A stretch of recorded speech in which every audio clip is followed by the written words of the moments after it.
Halo, Assalamualaikum warahmatullahi wabarakatuh. Balik lagi di channel aku, Indah Kastriana Dewi. Di video kali ini aku akan bahas sebuah skripsi yang berjudul Upaya Meningkatkan Minat Belajar Anak TK Melalui Strategi Pembelajaran Aktif, Kreatif, dan Menyenangkan atau PAKM di TK Eko Kapti Sinangsari, Panjenengan, Cilacap tahun ajaran 2019-2020. Penjelasan pengambilan judul skripsi ini yaitu dengan pengambilan judul ini mengajak saya untuk lebih mengetahui bagaimana masalah yang sedang dihadapi di suatu lembaga pendidikan dengan contoh taman kanak-kanak. Bagaimana kita harus bisa mengatasi masalah tersebut dengan baik, yaitu melakukan upaya meningkatkan minat belajar anak TK melalui strategi pembelajaran aktif, kreatif, dan menyenangkan agar siswa tidak merasa bosan ketika saat di dalam kelas. Di latar belakang kali ini terdapat penjelasan masalah secara umum menuju ke khusus. Penjelasan latar belakang. Bab 1. Pendahuluan. Latar belakang masalah. Menurut Pemdikbud nomor 137 tahun 2014, anak usia dini adalah anak sejak dilahirkan sampai usia 6 tahun yang memerlukan pembinaan melalui pemberian rancangan pendidikan untuk membantu pertumbuhan dan perkembangan jasmani dan rohani. Masa anak berusia dini adalah masa emas atau golden age, di mana pada usia tersebut anak sedang mengalami pertumbuhan dan perkembangan yang sangat pesat. Oleh karena itu, untuk menunjang pertumbuhan dan perkembangan anak agar dapat tumbuh dan berkembang secara optimal, perlu adanya stimulasi-stimulasi yang diberikan. Aspek perkembangan yang akan berkembang pada diri anak meliputi aspek kognitif, bahasa, fisik motorik, sosial, emosional, spiritual, dan seni. Pendidik yang pertama dan utama bagi anak adalah pendidik yang diajarkan oleh orang tua di rumah.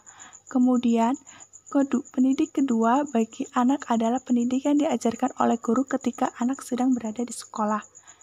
Pentingnya pendidikan bagi anak di sekolah menjadi alasan utama orang tua untuk menyekolahkan anaknya sendiri, mungkin mulai dari kelompok bermain atau playgroup dan taman kanak-kanak atau TK atau radiato artal atau RA yang sederajat. Selain itu, pada era saat ini TK atau yang sederajat merupakan lembaga pendidikan bagi anak usia dini yang harus dipijaki terlebih dahulu sebelum anak memasuki jenjang sekolah dasar atau SD.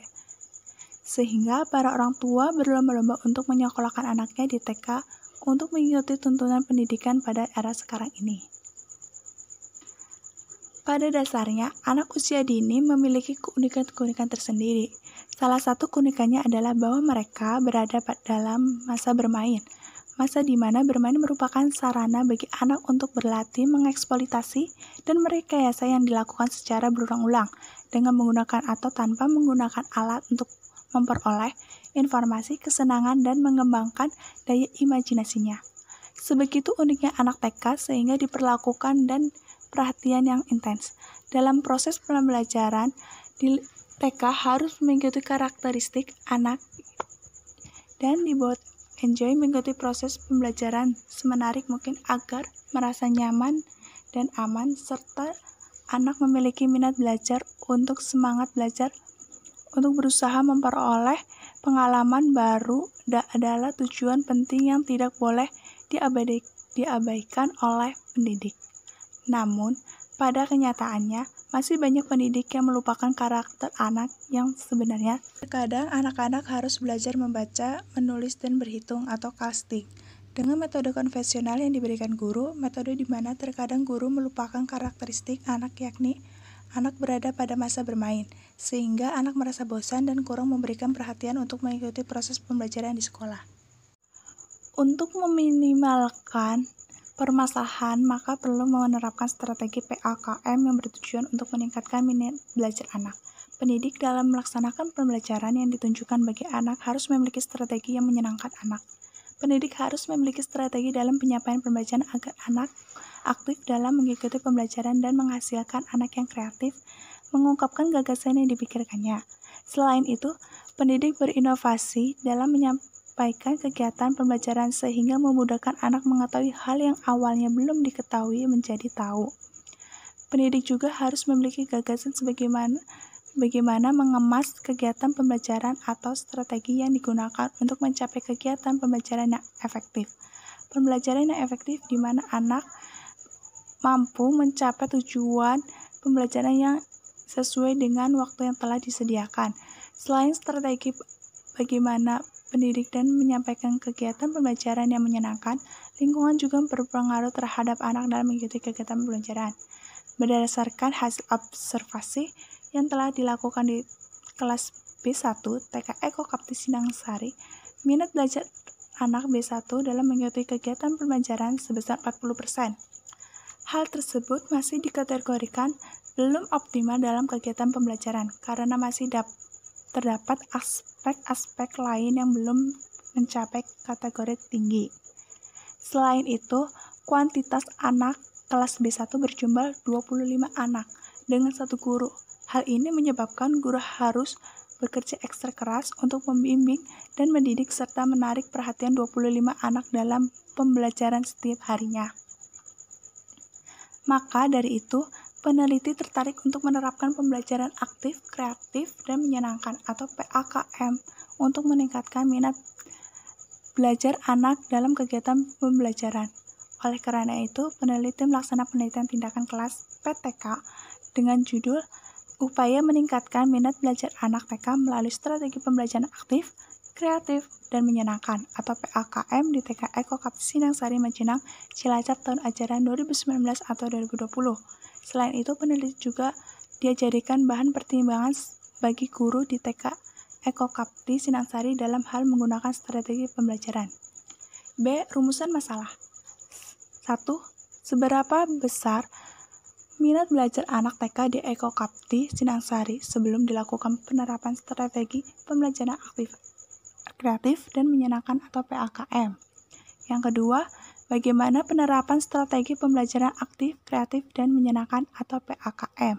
Yang ketiga, seberapa besar minat anak belajar di TK Eko Kapti Sinangsari setelah dilakukan penerapan strategi pembelajaran aktif, kreatif, dan menyenangkan atau PKAM. Batasan masalah. Mengingat ruang lingkup permasalahan penelitian cukup luas, perlu diberikan batasan masalah agar penelitian ini menjadi fokus dan terarah. Fokus permasalahan dalam penelitian ini adalah kurangnya minat belajar anak dalam kegiatan pembelajaran di TK Eko Kapti Sinangsari. D. Tujuan penelitian. Tujuan penelitian ini sebagai berikut. 1. Untuk mengetahui seberapa minat anak TK belajar di TK Eko Kapti Sinangsari sebelum dilakukan penerapan strategi pembelajaran aktif, kreatif, dan menyenangkan atau PAKM. 2. Untuk mengetahui pelaksanaan penerapan strategi pembelajaran aktif, kreatif, dan menyenangkan atau PAKM di TK Eko Kapti Sinangsari. Yang ketiga, untuk mengetahui seberapa besar minat anak TK di TK Eko Kapti Sinangsari setelah dilakukan penerapan strategi pembelajaran aktif, kreatif, dan menyenangkan atau PAKM. Manfaat penelitian. Di poin ini, kita mengetahui apa saja manfaat penelitian. Adapun manfaat penelitian ini adalah sebagai berikut. Yang A, secara praktis. Kita lihat secara praktis itu, bagi peneliti kegiatan penelitian dapat menambah pengalaman berharga yang akan sangat berguna dalam mengabdikan diri di dunia pendidikan. Yang kedua, bagi peserta didik diharapkan dapat meningkatkan minat belajar di TK Eko Kapti Sinangsari. Bagi pendidik, penelitian ini diharapkan dapat memberikan masukan serta pertimbangan dalam upaya mengoptimalkan minat belajar anak di TK Eko Kapti Sinangsari setelah dilakukan penerapan strategis pembelajaran aktif, kreatif, dan menyenangkan atau PAKM. Yang B, secara teoritis. Penelitian ini dapat memberikan wawasan dan pengetahuan mengenai strategis pembelajaran aktif, kreatif, dan menyenangkan atau PAKM yang diterapkan dalam lembaga pendidikan yang dapat dijadikan sebagai media untuk mengoptimalisasikan minat belajar anak TK di TK Eko Kapti Sinangsari setelah dilakukan penerapan strategi pembelajaran aktif, kreatif, dan menyenangkan atau PAKM. Saya yakin apa yang saya sampaikan dapat bermanfaat bermanfaat. Sekian dari penjelasan saya. Wassalamualaikum warahmatullahi wabarakatuh.